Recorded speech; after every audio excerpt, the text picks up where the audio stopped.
How to effectively use interpersonal communication skills in conversations and meetings. Interpersonal communication involves the information, ideas, and feelings being exchanged verbally or non-verbally between two or more people.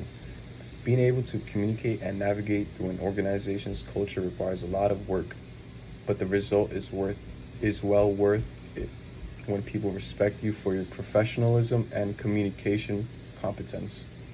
In this speech, I will talk about 3 ways to improve your interpersonal communication skills in conversations and meetings, starting off with communication and organizational cultures, types of nonverbal communication, and the nature of listening. 1. Communication and organizational cultures. An organizational culture compromises the beliefs, values, practices, and norms that govern all aspects of organizational life, including what you can and cannot say, write, or do in the workplace. To successfully acquire this skill, you will need to be observant and use good problem-solving skills, and have a high level of emotional intelligence to navigate any organizational culture. This skill is being put to use every day. For example, if you get hired for a job, your success depends on your ability to analyze and appropriately respond to the culture. One culture could require you to wear suits, another may allow employees to wear t-shirts and jeans every day. You will have to learn what your workplace culture expects. You can learn organization's culture by asking appropriate questions beforehand or during an interview. For example, who are the top employees? What sets them apart? How can you emulate some of these behaviors? This gives you a broad idea of what you'll have to adapt to in the workplace. 2. Types of nonverbal communication. Nonverbal communication is communication that does not involve the use of written or spoken words. We use nonverbal communication to supplement and reinforce our words. Example, a smile or a frown communicates itself. Nonverbal communication allows you to create a good first impression by paying attention to your nonverbal communication as you do to the words you use in your interactions. There are different types of nonverbal communication: body language, use of space, use of time, and paralanguage. Body language is important because it's what you're saying to others without using words. The face and eyes are by far the most important means of body language because it's what you're looking at when you're speaking with someone. And if the other individual keeps direct eye contact, it could express truthfulness, concern, and trustworthiness. Gestures are another way to express nonverbal messages. For example, if you observe the hand movement of people while they are talking to you, you will get a good picture of their emotional state. Another type of body language is your physical appearance, whether it's clothing, hair, or accessories. 2. The use of space. The use of space helps you decide what tone is appropriate when speaking, knowing your environment as well. The distance from your target audience determines the volume of your voice you'll need to effectively deliver a message. 3. Use of time. How to use time sends a message.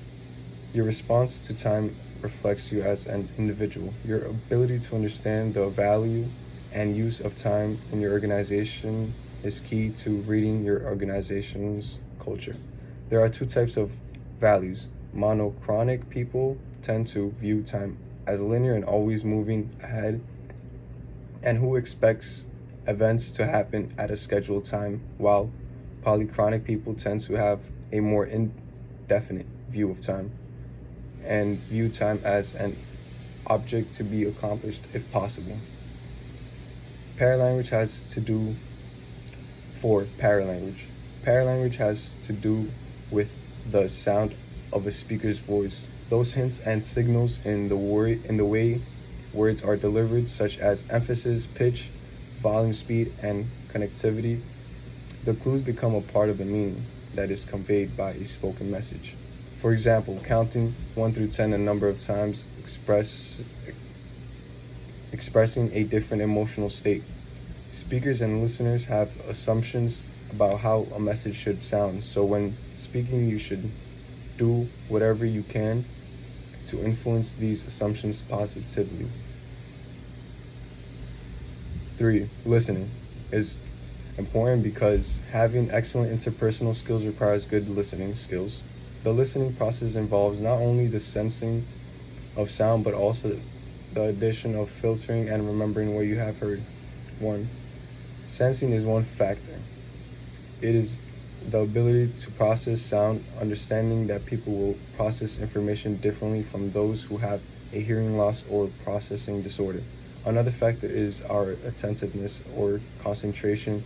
You can recall moments when you were oblivious to the words spoken around you and moments when you listened intently. 2. Filtering. Your personal context affects how you filter these sounds and give meaning to incoming messages. This filter is formed by the unique contents of your mind, your knowledge, emotions, beliefs, experiences, and expectations. Remembering plays a big role in listening. We retain little of what we hear.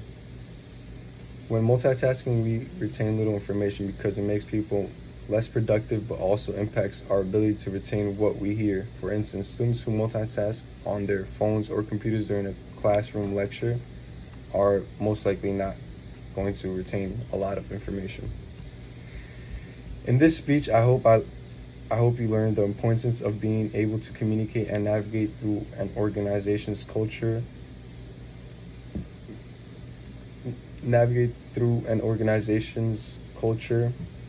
But the result is well worth it when people respect you for your professionalism and communication competence.